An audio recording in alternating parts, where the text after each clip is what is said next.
ওকে, আমরা যেটা দেখছিলাম যে কোর প্রসেস আইডেন্টিফাই করার জন্য দুটো বিষয় আছে, দুটো ভাবে আমরা করতে পারি। একটা হলো বিজনেস প্রসেস রুট, আর একটা হলো প্রোডাক্ট আর্কিটেকচার রুট, রাইট? তো আমরা এখন দেখবো বিজনেস প্রসেস। বিজনেস প্রসেস রুটে আবার তিনটা জিনিস আছে, মানে তিনটাই মূল কাজ একটা বিজনেসের জন্য। সেই তিনটা বিষয়কে আমরা দেখছিলাম। প্রথমটা ছিল কাস্টমার রিলেশনশিপ, ছিল প্রোডাক্ট ইনোভেশন, আরেকটা হলো supply chain management. Customer relationship কি তখন আমি যদিও বলেছি, আরেকবার বলছি। সেটা হলো যে এটা কাস্টমার রিলেশনশিপ এর জন্য ব্যবহার করা হয় acquiring new customers and building relationship with existing customer. Customer relationship এর কাজটা হলো যে নতুন কাস্টমারদের কিভাবে অর্জন করা যায়, নেওয়া যায়, তাদেরকে কিভাবে অ্যাট্রাক্ট করা যায়। দ্বিতীয়ত, যারা এক্সিস্টিং কাস্টমার থাকবে, অলরেডি যারা আমার কাস্টমার আছে আমার প্রতিষ্ঠানে, তাদের সাথে কিভাবে রিলেশনশিপ ডেভেলপ করা যায় বা তাদেরকে কিভাবে স্যাটিসফ্যাকশন দেওয়া যায়। এই এই যে অ্যাক্টিভিটি, এটার কাজ হলো এটা মূলত একটা কাস্টমারদের গেইন করা, নতুন কাস্টমারদেরকে, এবং যারা এক্সিস্টিং কাস্টমার আছে তাদেরকে ধরে রাখা, তাদের সাথে ভালো রিলেশন বজায় রেখে তাদের সাথে লং টার্ম একটা যেন কমিউনিকেশন থাকে, সেই দিকে খেয়াল রাখতে হবে। এটা হলো কাস্টমার রিলেশনশিপ এর কাজ। আসছে প্রোডাক্ট ইনোভেশন। ইনোভেশন মানে তো বুঝেন, আবিষ্কার, নতুন কিছু নিয়ে আসা। Product innovation focuses on developing new products and services। নতুন প্রোডাক্ট এবং সার্ভিস নিয়ে আসা, নতুন নতুন প্রোডাক্ট, নতুন নতুন অফার, নতুন নতুন ডিজাইনে তাদের বিভিন্ন ভাবে নতুন অফারিং এক কথায় ডেভেলপ করা। এটা হলো প্রোডাক্ট ইনোভেশনের কাজ। নাম্বার 3, এটা তো one of the most important works, supply chain management. আমাদের কোর্সের নামও সেটা। সাপ্লাই চেইন ম্যানেজমেন্টের কাজ কি? সেটা হলো fulfilment of customer orders. Customer যে অর্ডার করবে, তাদের যে স্পেসিফিকেশন অনুযায়ী তারা জানাবে, সেটা যেন তাদের কাছে ঠিকঠাক মতো পৌঁছে দেওয়া। প্রোডাক্টটা, সাপ্লাই চেইনের সম্পূর্ণ কাজটা একদম প্রথম থেকে কাস্টমারের হাতে যেন সেই প্রোডাক্টটা পৌঁছে যায়। এটাই মূলত আমাদের তিনটা কাজ। ওয়েল, কি কি ছিল? কাস্টমার রিলেশনশিপ, প্রোডাক্ট ইনোভেশন, আর একটা হলো সাপ্লাই চেইন ম্যানেজমেন্ট। এখন কথা হচ্ছে, এই তিনটা যেহেতু মূল কাজ, আমরা কিন্তু বলছি যে একটা প্রতিষ্ঠান থাকার জন্য তারা কিছু কাজ নিজেরা করবে, কিছু কাজ বাইরে থেকে করাবে। এখন আমাদের মূল তিনটা কাজে কিন্তু এসে পৌঁছে গেছে, customer relationship, innovation, product innovation, supply chain management. এই তিনটার মধ্যে একটা প্রতিষ্ঠান টিকে থাকতে, বা একটা প্রতিষ্ঠানকে আমরা তখনই বলবো এটা প্রতিষ্ঠান যদি সে এই তিনটার অবশ্যই অবশ্যই কমপক্ষে একটা কাজ সে নিজে করবে। ওয়েল, একটা কাজ কেন সে নিজে করতে হবে? না হলে তো সে প্রতিষ্ঠানই থাকবে না। সে সব কাজই, তিনটাই মূল কাজ, তিনটাই বাইরে থেকে করায়, তার মানে সে কোনো প্রতিষ্ঠানই না। এই জন্যই বলা হচ্ছে কমপক্ষে একটা কাজ সে নিজে করবে, এবং একটা বেশি করতে পারে, তবে কমপক্ষে একটা করবে, এবং বাকি কাজগুলো আউটসোর্স করবে, অন্য কোনো প্রতিষ্ঠানের কাছ থেকে নিয়ে আসবে। সেই কথাটাই বলা হচ্ছিল। যেমন দেখুন, ফার্মস লাইক এইচপি এবং হলো কিছু ফার্মাসিউটিক্যালস, যারা হাই এন্ড ফার্মাসিউটিক্যালস ফার্ম, তারা কি করে? তারা প্রোডাক্ট ইনোভেশনে তারা জোর দেয়, তাদের মূল কাজকে প্রোডাক্ট ইনোভেশন হিসেবে তারা নেয়। এরপরে দেখুন, নাইকি এবং বেনেটন, তারা কি করে? Brand building and customer relationship, অর্থাৎ এই দুটোই হলো কাস্টমার রিলেশনশিপের সাথে রিলেটেড। এটা, এই কাজটা নাইকি এবং বেনেটন তাদের এটা মূল কাজ হিসেবে তারা দেখে। আরো একটা হলো ওয়ালমার্ট। আপনারা জানেন ওয়ালমার্টটা হলো পৃথিবীর সবচেয়ে বড় রিটেইলার বলা হয় ইউএসএ তে এই প্রতিষ্ঠানটা। ওয়ালমার্ট এবং ডেল কম্পিউটার্স তাদের মূল কাজ হিসেবে তারা নিয়েছে সাপ্লাই চেইন ম্যানেজমেন্টটাকে। সো এটা আমাদের জন্য ক্লিয়ার হয়ে গেল যে বিজনেস প্রসেস রুটে আমরা যে কাজগুলোকে ভাগ করে ফেলবো, প্রথমত সেটা তিনটা কাজ। এই তিনটা কাজ খুবই সহজ। এই তিনটা কাজের মধ্যে কমপক্ষে একটা কাজ প্রতিষ্ঠান নিজে করবে, বাকি কাজগুলো বাইরে থেকে করাবে। ওকে, এখন হলো এখানে আরেকটা লাইন দেখুন, within the identified core business process, firms can examine each of the activity and probably outsource those activities that are of the commodity type। আমরা কিন্তু বলছিলাম যে কাজ কিন্তু দুই ধরনের, একটা হলো কোর ওয়ার্ক, একটা হচ্ছে কমোডিটি ওয়ার্ক। এটা এদিকে বোধহয় ছিল কিনা? হ্যাঁ, এই যে দেখুন, কোর অ্যাক্টিভিটিস এবং কমোডিটি অ্যাক্টিভিটিস। তো যেটা কোর অ্যাক্টিভিটিস সেটা প্রতিষ্ঠান নিজে করবে, এবং যেটা কমোডিটি টাইপ সেটা সাধারণত বাইরে থেকে তারা করাবে। For example within supply chain management, আবার দেখুন আরেকটা কথা আমরা বলছিলাম যে কোরের মধ্যে আবার কিন্তু অনেক ধরনের কাজ আছে। যেমন কাস্টমার রিলেশনশিপ, এটার মধ্যে কিন্তু যদি ভাগ করেন এর মধ্যে অনেক কাজ পাবেন। কাস্টমার রিলেশনশিপের মধ্যে কি কি আছে, কাস্টমারদের সাথে যোগাযোগ রাখা, কল সেন্টার থাকতে পারে, আরো অনেক কিছু। একইভাবে প্রোডাক্ট ইনোভেশনের মধ্যে ডিজাইন করা আছে, তাদের মধ্যে সার্ভিসের একটা পার্ট আছে, গুডস এর আরেকটা পার্ট আছে। এরকম সাপ্লাই চেইনের মধ্যে আবার অনেকগুলো কাজ আছে। আপনারা জানেন যে র মেটেরিয়াল কালেক্ট করা, সেটাকে ম্যানুফ্যাকচারিং এ দেওয়া, ট্রান্সপোর্টেশন, ওয়্যার হাউজিং, অনেক ধরনের কাজ। এই জন্য বলছে কোর অ্যাক্টিভিটিস এর মধ্যে কিছু কাজ, যে কাজগুলো তারা অবশ্যই দেখবে যে না এটা খুব তারাই পারবে, সেটা নিজেরা করবে, বাইরেটা ওই কোরের মধ্যেও বাকি কাজগুলো বাইরে থেকে করাবে, যেটা কমোডিটি টাইপ মনে হবে। উইদিন সাপ্লাই চেইন ম্যানেজমেন্ট যেটা বলছিলাম, উদাহরণস্বরূপ firms might outsource the warehousing or transportation function. এই তো ক্লিয়ার হয়ে গেল। সাপ্লাই চেইন ম্যানেজমেন্ট গুরুত্বপূর্ণ কাজ সে নিজে করতে যাচ্ছে, কিন্তু তার মধ্যে ওয়্যার হাউজিং এবং ট্রান্সপোর্টেশন ফাংশনস এই দুটো বাইরে থেকে সে আউটসোর্স করতেই পারে। ওকে, বাকি যে কাজগুলো আছে যে র মেটেরিয়াল কালেকশন বা ম্যানুফ্যাকচারিং হতে পারে, সেটা সাপ্লাই চেইনের মধ্যে সেই কাজটা তারা করে। এখন আসছি, in the case of Microsoft, it decided that customer relationship management and software design are its core processes, while design and manufacturing is not core to its business. উদাহরণটাতে আপনারা দেখেছিলেন যে যারা যে মাইক্রোসফট যখন ভিডিও গেমস অপারেশনে গিয়েছিল, Xbox নামে একটা তারা গেমস অফার করেছিল, সেটাতে তারা দেখেছে কাস্টমার রিলেশনশিপ ম্যানেজমেন্ট এবং সফটওয়্যার ডিজাইন এটাই তাদের কোর প্রসেস। বাকি ওই প্রোডাক্ট ডিজাইন যেটা মানে হার্ডওয়্যার পার্টটা এবং ম্যানুফ্যাকচারিং প্রোডাক্ট করা, সেটা তাদের কোর মনে হয়নি।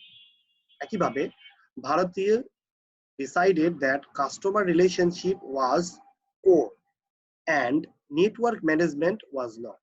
ভারতের কাছে মনে হয়েছে, ভারতী এয়ারটেলের কথা যেটা ভারতের, সো তাদের কোর কাজ হিসেবে কাস্টমার রিলেশনশিপকে তারা নিয়েছে এবং নেটওয়ার্ক ম্যানেজমেন্টটা তাদের কোর মনে হয়নি, সেটা তারা হায়ার করেছিল। রাইট, এইরকম বিষয়গুলোই আপনারা এখানে আরো পড়লে এটা সম্পর্কে বুঝতে পারবেন। এটাই মূল কথা যা যা দেখছিলাম। বিজনেস প্রসেস রুটের মধ্যে তিনটা কাজ, তিনটা কাজের মধ্যে কমপক্ষে একটা কাজ প্রতিষ্ঠানের করতে হবে, বাকি কাজগুলো বাইরে থেকে করাবে। একটা কাজ যেটা প্রতিষ্ঠান করবে কমপক্ষে একটা, তার মধ্যে অনেকগুলোই কাজ থাকতে পারে, সেটাকে ভাগ করলে আমরা অনেকগুলোই কাজ পাবো। তার মধ্যে ওই কাজগুলোর মধ্যে যেটা হবে যে একবারে একবারে খুবই গুরুত্বপূর্ণ, যেটাকে বলা হচ্ছে ওটাই কোর টাইপ, সেটা হলো প্রতিষ্ঠান করবে। আর যেটা কমোডিটি টাইপ, যেটা অনেক বেশি গুরুত্বপূর্ণ না, বাইরে থেকে করালেও চলবে, সেটা প্রতিষ্ঠান অন্য কোনো প্রতিষ্ঠানের কাছ থেকে হায়ার করবে। এই বিষয়গুলো আপনারা আরো ডিটেইল পড়বেন, তাহলে আরো ভালো করে ক্লিয়ার হবে। আই থিঙ্ক এটা সহজ, একদম সহজ। ওকে ডিয়ার লার্নার্স, আমরা কথা বললাম দ্য বিজনেস প্রসেস রুট নিয়ে। আরেকটা অংশ ছিল যার মাধ্যমে আমরা কোর প্রসেসকে আইডেন্টিফাই করতে পারি, সেটা হলো the architecture route. Architecture route মানে এখানে কিছু ভাগ আছে আর একটা চিত্র আছে, কিছুক্ষণ পরে আপনারা দেখতে পাবেন। এটার জন্য আপনাদের একটু ভালোভাবে মনোযোগ দিতে হবে। যে আর্কিটেকচার কথাটার সাথে সায়েন্স বা ইঞ্জিনিয়ারিং চলে আসে, একটু বিষয় আছে সামান্য। যেমন ধরুন যে এখানে বলছে product architecture approach the focus is on subsystem and components. আমি বিষয়গুলো বুঝাবো। And the make or buy decisions are made at that level. এই লেভেলে সাবসিস্টেম এবং কম্পোনেন্ট এই দুটো কথা আমাদের জন্য গুরুত্বপূর্ণ। সাবসিস্টেমটাকে বলা হচ্ছে যে কোনো কাজকে আমরা যদি ভাগ করি, যদি প্রথমত যে কোনো কাজকে ভাগ করলে সেটার প্রথমত আমরা সাবসিস্টেম পাবো। ওকে, সাবসিস্টেম ধরে না একটা কাজকে ভাগ করে 5টা সাবসিস্টেম পেলাম। এখন ওই প্রত্যেকটা সাবসিস্টেমকে যখন আরেকবার আমরা ভাগ করতে যাব, প্রত্যেকটাকে আলাদা আলাদা করে, তখন যেটা পাবো সেটাকে বলা হচ্ছে কম্পোনেন্ট। রাইট, সো মেইন কাজ, তার নিচে থাকবে সাবসিস্টেম, সাবসিস্টেম কে যখন ভাগ করব সেটা হবে কম্পোনেন্ট। আমরা উদাহরণে আসি তাহলে বুঝতে পারবো। প্রোডাক্ট লাইক কার, আমরা যদি কারকে বলি একটা প্রোডাক্ট, তাহলে এটাকে যদি আমরা ডিভাইড করি কিছু সাবসিস্টেমে, কি কি সাবসিস্টেম পাবো? কারকে যদি ভাগ করি মূল 3টা সাবসিস্টেম পাবো। যেমন ইঞ্জিন, ইঞ্জিন একটা সাবসিস্টেম, চেসিস, চেসিস আরেকটা সাবসিস্টেম, আরেকটা হলো ট্রান্সমিশন। এই 3টা মূল সাবসিস্টেম আমরা পাবো। রাইট, এখন আসছি, যদি এখন আবার ইঞ্জিন যে সাবসিস্টেম আছে এটাকে যদি আমরা ভাগ করি তাহলে কি যেন পাবো আমরা, তাহলে আমরা কম্পোনেন্ট পাবো, right? Engine subsystem can be divided into components. কি কি কম্পোনেন্টস থাকতে পারে ইঞ্জিনের মধ্যে? সাচ এস পাওয়ার সিলিন্ডার, ইঞ্জিনের মধ্যে একটা পাওয়ার সিলিন্ডার থাকবে, ফিউয়েল সিস্টেম থাকবে, এটা উচ্চারণ অনেকে ফুয়েল বলে কিন্তু সঠিক উচ্চারণটা হবে ফিউয়েল সিস্টেম, এবং ইঞ্জিন ইলেকট্রনিক্স। এই তিনটা মূল কম্পোনেন্ট থাকবে ইঞ্জিন সাবসিস্টেমে। একইভাবে চেসিসকে ভাগ করলে আরো কিছু কম্পোনেন্ট পাওয়া যাবে, ট্রান্সমিশনকে ভাগ করলে আরো কিছু কম্পোনেন্ট পাওয়া যাবে। এখন আমরা আসছি কি বলছি, in a product first the subsystem are classified as strategic and non strategic. ওকে, প্রথমে যে আমরা সাবসিস্টেম ভাগ করে নেব যে কোনো প্রোডাক্টের জন্য, সেটার প্রথমত আমরা দেখব ওটা স্ট্র্যাটেজিক নাকি নন স্ট্র্যাটেজিক। তিনটার প্রত্যেককে প্রত্যেক অন্য কোনো কাজকে যখন আমরা ভাগ করব, যে যে সাবসিস্টেম পারবো, প্রথমত দেখবো যে এটা স্ট্র্যাটেজিক না নন স্ট্র্যাটেজিক। এখন আসছি স্ট্র্যাটেজিক কি জিনিস আর নন স্ট্র্যাটেজিক কি জিনিস। A subsystem is strategic if it involves technologies that change rapidly. বুঝতে পারছেন? তখনই স্ট্র্যাটেজিক হবে যখন দেখবো যে এটা টেকনোলজির সাথে জড়িত অনেক বেশি এবং যেটা খুব ফ্রিকুয়েন্টলি চেঞ্জ হয়। টেকনোলজি মানে চেঞ্জের ব্যাপার, এটা আমরা জানি। সো যদি কোনো সাবসিস্টেম অনেক বেশি টেকনোলজি নির্ভর হয়ে থাকে এবং অনেক বেশি চেঞ্জ হয়, সেটাকে আমরা স্ট্র্যাটেজিক বলি। যেমন if it requires specialized skills and technologies and if it can significantly impact the performance of the product on attributes that are considered important by the customer. ওই যে কথা বলছিলাম যে এটা যদি অনেক বেশি স্পেশালাইজড স্কিল চাই, মানে এটা সাধারণ স্কিল না, এটা সফট স্কিল চাওয়া হয়, বা এই যে সাবসিস্টেমটা অনেক বেশি টেকনোলজি নির্ভর হবে, সফিস্টিকেটেড যাদের নলেজ থাকবে যে সাবসিস্টেমটাকে হ্যান্ডেল করার জন্য, সেগুলোকে বলা হচ্ছে স্ট্র্যাটেজি। আই থিঙ্ক আপনারা বুঝতে পেরেছেন স্ট্র্যাটেজি যে যেটা অনেক বেশি চেঞ্জেবল হবে, টেকনোলজি বেসড হবে। তো আমরা নন, তাহলে যেটা অনেক বেশি টেকনোলজি নির্ভর নয় সেটা তাহলে নন স্ট্র্যাটেজিক, রাইট? এই তো এখন আমরা দেখবো by keeping this strategic subsystem internal, a firm can ensure that it can offer differentiated products and can avoid being commoditized. এই সাবসিস্টেম স্ট্র্যাটেজিকটাকে তারা সাধারণত, যেটা স্ট্র্যাটেজিক অনেক বেশি টেকনোলজি নির্ভর, যেটার উপর অনেক কিছু নির্ভর করছে, কাস্টমারের অনেক সিদ্ধান্ত তাদের গুণাবলী, তো সেই কাজটাকেই একটা প্রতিষ্ঠান নিজের কাছে রাখবে, সে নিজে করতে চাইবে, right? Farm can ensure that it can offer differentiated products, অর্থাৎ এই স্ট্র্যাটেজিক ডিসিশনের স্ট্র্যাটেজিক সাবসিস্টেমের উপরেই নির্ভর করবে যে প্রতিষ্ঠানটা অন্যদের চেয়ে ভালো কি খারাপ, রাইট? সো এবং যেগুলো কমোডাইজড হবে, কমোডিটাইজ মানে হলো যেটা খুব বেশি মানে সাবসিস্টেমটার মধ্যে যেটা ওই যে খুব একটা গুরুত্বপূর্ণ না, সেটাকে কমোডিটাইজ বলা হচ্ছে। এর আগের টপিক আমরা দেখেছি যে একটা হলো কোর অ্যাক্টিভিটিস আর একটা হলো কমোডিটি অ্যাক্টিভিটিস। তো অন্যগুলোকে কমোডিটাইজ হিসেবে সেটাকে অ্যাভয়েড করবে। Further, within a subsystem the same kind of analysis has to be done for all major components. একইভাবে আমরা বলছিলাম যে প্রত্যেকটা সাবসিস্টেমকে আবার প্রত্যেকটা কম্পোনেন্টে ভাগ করে করে আমাদের দেখতে হবে কোনগুলো প্রতিষ্ঠান চিন্তা করবে সে করবে না অন্যগুলো বাইরে থেকে। All those components where the firm is technologically ahead of potential suppliers or can hope to achieve a leadership position with some investments are kept internal to the firm. ওই সাবসিস্টেমের ভাগ করার পরে যে কম্পোনেন্ট গুলো আসবে সেই কম্পোনেন্ট গুলোর মধ্যে যেটা অনেক বেশি টেকনোলজি নির্ভর হবে এবং যেটাতে লিডারশিপ অর্জন করা যাবে, একটা প্রতিষ্ঠানের কিছু ইনভেস্টমেন্ট করা যাবে কিন্তু সে প্রতিষ্ঠান অনেক ভালো কিছু করতে পারবে, লিডারশিপ ওটাতে অর্জন করতে চায়, সেটাকেই প্রতিষ্ঠান নিজের কাছে রাখবে, অর্থাৎ ইন্টারনালি, অর্থাৎ নিজে সে করবে, রাইট? এই তো in case the suppliers have a huge technological lead which will be impossible to bridge in the foreseeable future, or if the time and investment required for catching up may not be worth the effort. Okay, আমরা এগুলো বাদ দিয়ে then the component should be outsourced and the supplier should be treated as a strategic partner. যেটা বলছিলাম যে যে বিষয়গুলো company নিজে করবে সেটা তো নিজের কাছে রাখবে, সেটাতে দক্ষ হবে, আর যে অংশটা মনে হচ্ছে যে নিজে করবে না তার চেয়ে তার সাপ্লায়ার অনেক ভালো দিতে পারবে ওটাকে, ওই ওই পার্টটাকে, ওই কম্পোনেন্টটাকে, তখন সেটা ওই সাপ্লায়ারের কাছ থেকে নেবে এবং সাপ্লায়ারের সাথে একটা রিলেশনশিপ বিল্ড করবে। ওই যে বলছিলাম যে বাইরে থেকে নিলেও আমাদের কিন্তু একটা নলেজ রাখতে হয়, এখানে শুধু নলেজ না, সাথে করে সাপ্লায়ারের সাথে একটা রিলেশনশিপে আসতে হবে, যেটাকে বলা হচ্ছে স্ট্র্যাটেজিক পার্টনার বানিয়ে, রাইট? ওই যে সাপ্লায়ারটা ভালো ভালো যে কম্পোনেন্টটা প্রোভাইড করবে তার সাথে স্ট্র্যাটেজিক পার্টনারশিপে চলে যাবে। এখন আমরা এসে এই একটা চার্ট দেখবো, চার্টটা বড় মনে হলো, আমরা যে কথাগুলো বললাম সেই কথাটাকে এখানে এক্সপ্লেইন করা হয়েছে। প্রথমত প্রোডাক্ট আর্কিটেকচারের দিক থেকে আমরা দেখছি, আমরা আইডেন্টিফাই করব কোর প্রসেস কোনগুলো। প্রথম কাজ হলো সাবসিস্টেমে ভাগ করে ফেলা, সাবসিস্টেম সোর্সিং ডিসিশন, এটা প্রথমে ভাগ করবে। How we are going to differentiate our products in customers eyes, আমরা কিভাবে আমাদের প্রোডাক্টটাকে কাস্টমারের চোখে আলাদা করতে চাই, সেটা হলো প্রথম সিদ্ধান্ত। যদি নন স্ট্র্যাটেজিক সাবসিস্টেম হয় তাহলে আমরা জানি যে স্ট্র্যাটেজিক না, এটা খুব একটা টেকনোলজি নির্ভর না, খুবই সহজ, সেটা আমরা আউটসোর্স করব এবং কিছু মেকানিজম ডেভেলপ করব, আর্কিটেকচারাল নলেজ রাখবো, সেটা সহজ কথা, এর আগেও বলেছি আমরা।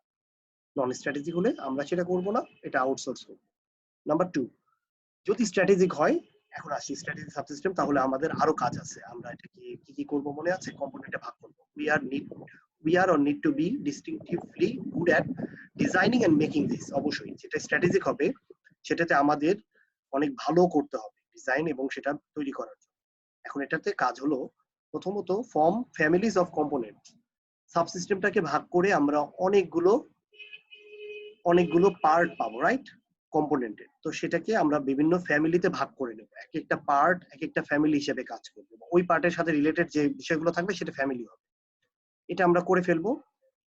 ইজ দিস ফ্যামিলি স্ট্র্যাটেজিক, এখন যে ফ্যামিলিটা হয়ে গেল কম্পোনেন্ট গুলোর মধ্যে, সেগুলো স্ট্র্যাটেজিক কিনা।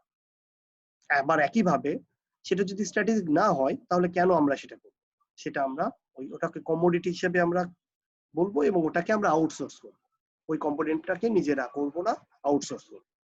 যদি স্ট্র্যাটেজিক হয় তাহলে এখন আসি, স্ট্র্যাটেজিক হলে আবার আমাদের অ্যানালাইসিস আছে। We will aim for leadership where possible and partnership where necessary. Strategic হলে আমরা এখন কোনটা নিজেরা করব, যেটা পসিবল হবে, যেটাতে আমরা লিডারশিপ অর্জন করব, আর যদি সেটা মনে হয় না আমরা পারছি না তাহলে সাপ্লায়ারের কাছ থেকে নেব এবং তাকে পার্টনারশিপ আমরা বানিয়ে দেব।